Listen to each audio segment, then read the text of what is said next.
খেজুর এবং মসুর ডাল নিয়ে রোজার মাসের জন্য পণ্য সরবরাহ শুরু করেছে টিসিবি। তেল, চিনি, ডাল, ছোলা, খেজুর নিতে এসে ডিলাররা পণ্যের নিম্ন মান এবং চড়া দাম নিয়ে ক্ষোভে ফেটে পড়েন। তবে বাণিজ্যমন্ত্রী তাদের অভিযোগ উড়িয়ে দিয়ে বলেছেন, রমজানে পণ্যমূল্য স্থিতিশীল রাখতে আমদানি বাড়ানো হবে। রিপোর্ট শারমিন আজাদের।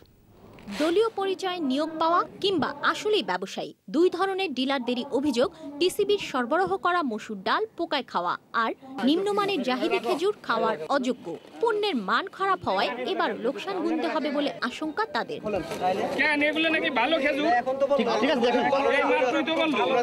মুসল্লিদের খাওয়ান চলবে না, এই খেজুর চলবেই না, এটা খাওয়ানো আমাদের জন্য পাপ হবে। এটা এই খেজুর বাণিজ্য মন্ত্রণালয়ে জানানো হয়েছে, কিন্তু এটার কোনো আমরা পাই নাই।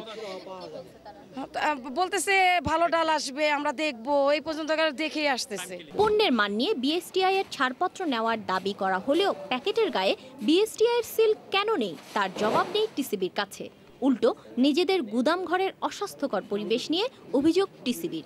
হয়তো খারাপ পেয়ে থাকতে পারে, আমরা দরকারি ব্যবস্থা গ্রহণ করব। অল্প টাকার দামের জিনিসগুলো উনি স্বীকার করেছে। না, এটা কোনো উত্তর হতে পারে না। ইট ক্যানট বি অ্যান অ্যান্সার। যদি এরকম কোনো হয়ে থাকে, ডেফিনেটলি আমরা এটা পদক্ষেপ নেব। টিসিবির পণ্য মান নিয়ে অভিযোগ মানতে রাজি নন বাণিজ্যমন্ত্রী।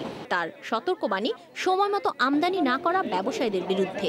আমার মনে হয় এই ধরনের কোনো নাই যাওয়ার পরে। আচ্ছা, এইগুলি কিন্তু ব্যবসার একটা খুব কমন প্রশ্ন। হয়তো যে আমার মনে হয় না আমরা যে মাল সংগ্রহ করেছি এটা খুব ভালো কোয়ালিটি মাল, এবং যখন বাজারে যাও তখন আপনারা দেখবেন ইনশাআল্লাহ।